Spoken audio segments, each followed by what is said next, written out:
guys have skills like with the animals. But it's just out of my wheelhouse. I mean, give me construction adhesive. Right. Give me 2x4s. Right. I got this. Yeah. Oh, come on in, sit down. Well, thank you. Thank you. Beautiful house you got here. So the minimum building standard up here is 128 pounds per square foot. Wow. And we've got this one rated to 160. Okay. But we just didn't want to have to worry about it. For sure. And so we went 16 centers on the walls and on the roof. Yep. And we went 2x6 everything. Everything, yes. And then we upgraded the sheeting to, instead of 1/2 inch, to 3/4. 3/4, nice. And then the only thing what we've done so far is we brought out the loft 4 feet to give us another 4 feet, and we did the same on this. This is going to get walled off for bathroom here, and then we'll do wood burner here. Very nice. And then kitchen in that corner there. Kitchen up in the corner. Good. So you'll end up with 3 possible sleeping spaces. Yep. Both lofts, and then possibly back in the back area. Room on the main floor. We insulated the floors, and I did add more windows. Yeah. So you're planning on having this built through this summer then, by the end of summer? Yeah, I would like this to be cozy before winter. That is cool. Sooner would be better. Right. Yeah. Well, with your skills, I don't think it will take that long. So I think it'll go pretty quick. For sure. I So. mean, first priority is going to be well, septic, finish the power, get electrical and plumbing in here, get it framed, work on insulation, get it closed in. Definitely. And somewhere in there, go see the county about a permit, maybe. Right. You know, if I get a few minutes. There were some really good deals on some smaller cabins, because they seem to be more popular. There was even some returns and stuff, but I just felt like because of the environment, that off the shelf wasn't going to work for us. It wasn't going to give us the snow loads. It wasn't going to give us the size. It wasn't going to give us the ability to insulate the floor, which you really only get a one shot at. Yep. Yeah, unless you're going to try to lift the whole thing up and insulate it, that would just be miserable. And we had considered building a subfloor like 3.5 inches, but we didn't want to lose your headroom. Headroom. Yeah. So you're going to fit 7 people in here. That's the plan. That's the plan. Okay. We may end up with a couple of tents outside during the summer. Right. If there being a pill, maybe during the winter. Yeah. So, yeah. There might be. We might have to build a few dog houses. Right. Good dog houses. Right. Okay, so quick question for you: in your temporary heat, is your 3-burner enough to keep this place warm? So as this has been great. It's actually maybe too much. Really? In here. Good to hear. So. It takes a while to heat up. Right. But once it gets warm, then it's too hot. That's kind of been the problem. Is it'll get you warm. Right. But then keeping it at a comfortable temperature, right. You're either too hot or you crack the window and it's too cold. My hope is that because I'm surrounded by forests on all sides, that a wood burner. Yeah, definitely. But same concern is even a small wood burning stove is going to put off an unbelievable amount of heat. So there's this saying: do you get a big stove so you don't have to stoke it very often? Right. But that's going to cook you out. Right. Or do you get a little stove that's a little more manageable, but you're going to spend your life feeding that box? Yep. That. And see, most of what I'm going to be burning is not going to be dry. It may have fallen this winter, brought home in the summertime. So have you picked out your wood burner or any of your appliances yet? I've just been looking for a good deal. The only one I have picked out that I can't afford is I want a Flame View stove. But it's going to be $6,000. Elmira, huh? And it's what I really, really want. And someday when I get a really nice cabin built, I will have one of those in my kitchen. I want to try and hedge my bets. So wood burning for heat. Okay. Wood burning for cooking. Very nice. We'll probably back that up with propane on a Camp Chef or cooktop of some kind that runs propane. Okay. We'll double up with a heater, a propane type heater. But I'll probably find something that burns cleaner than the 3-burner. Right. I know there's some that burn really, really clean. Yeah, they do. Okay. That one, just working in here with the door open, not a big deal. But if you were a bunch of people, yeah, that's not gonna. You might start building up some toxic gases. Yeah. So propane, and then electrical. I mean, I've got the electrical. We'll probably do some electric heat. The power company's got some really good rebates, and they'll sell you their electrical heaters really inexpensively, because then they make their money back when you're running them. Very nice. And so I think that would make for comfortable heat in here. Yeah. It might be nice on a cold morning to start up the fire and warm it up real quick. Right.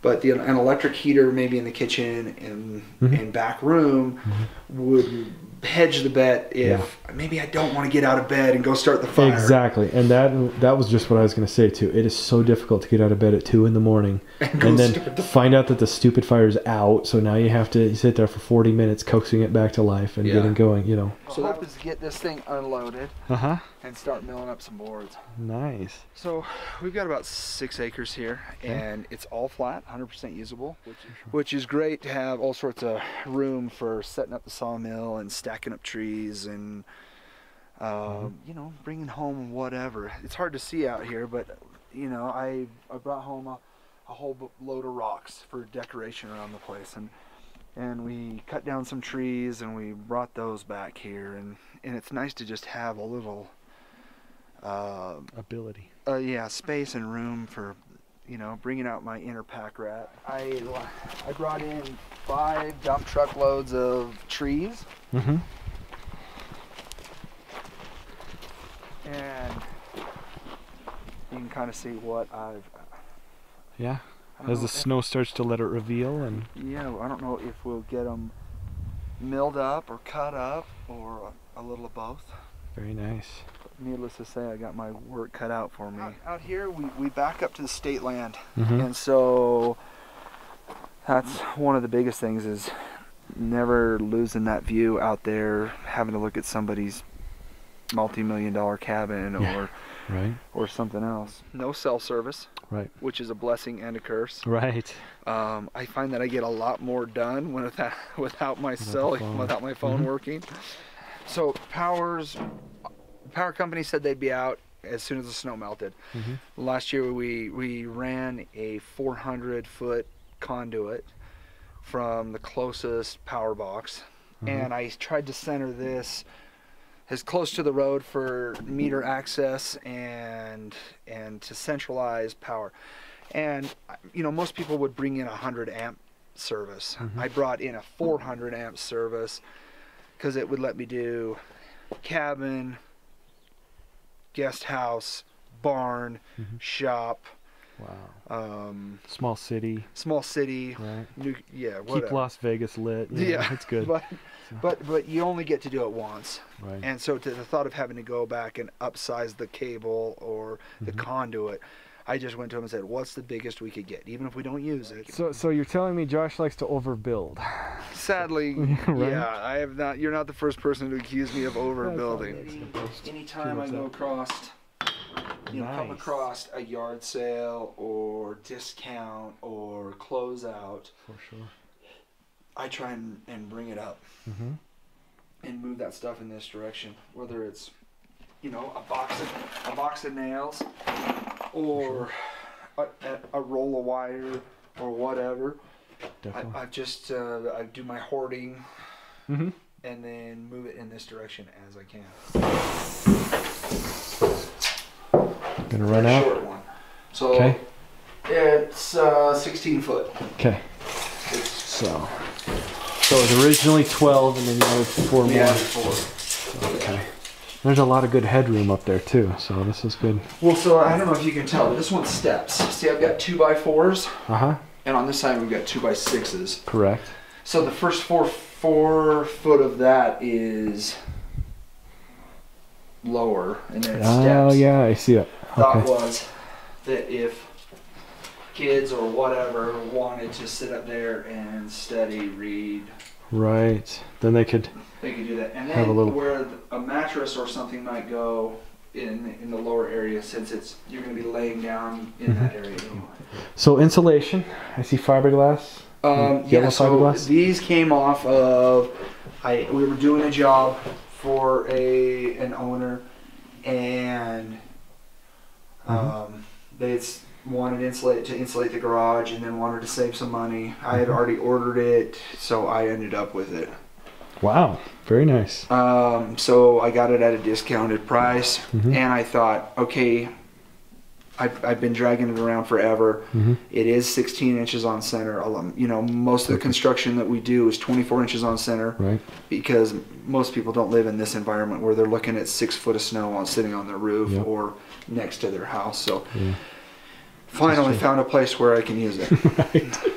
Had to build the place to put the insulation. Yeah. So once we get electrical in and plumbing in, and then we'll get it insulated with this R19. Very neat. That's the other advantage to that 5.5 inch wall cavity that you don't get on a 2x4 is that we can put 19 in there. Yeah. And so we did pay more money for the studs, but it'll allow us the ability to put in a lot more insulation. For sure. So I had the window. It was a little extra expense, but I just thought that the kids would be a lot more comfortable with light. With the light and be able to see outside, you know, instead of having to jump down and run out the front door. Definitely. So.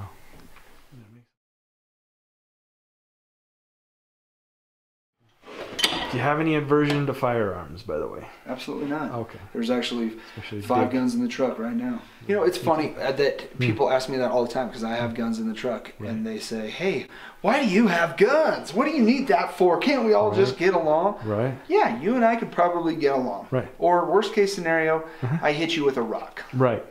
But it's not about you and I. But it's not about you and I. Up here, it's about, what about Mama Grizzly Bear and her 3 cubs that's nosing through my trash at 2 o'clock in the morning? I probably am not going to chase her off with a rock. Right. And I can't really have a conversation with her and tell her how much I'm disappointed that she's messing up my trash. And to everybody who's like, oh my gosh, everybody wants to claim a bear sighting. First off, they're real out here. They're very real and very common. And secondly, it doesn't even have to be a bear. You could have a moose standing 7 feet tall at the shoulder who, you know, her calves are sitting there, and you get between those, they will mow you down. They don't care. They don't care, and they don't want to talk about it. Yep. But it's hard to explain that to people when you're downtown and you're running around and like, why do you have guns in your truck? Well, you know what? Yeah, I probably don't need that tool here, just like I don't need the timber chisel there. But here in this environment, in this mountain environment, if you don't have a gun, you are an idiot. Just like if you don't have a timber chisel, if you're not ready to do that, cut down some trees, if you don't have a couple of chainsaws, you would never go to the mountains without a chainsaw. Just true. Why would you go to the mountains without a gun? Yeah.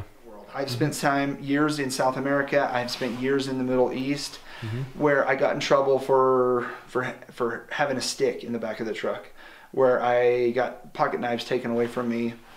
And I keep them with me, but being in those countries, it's frowned upon, and you can spend time in jail for carrying a knife or a stick, and don't even think about a gun.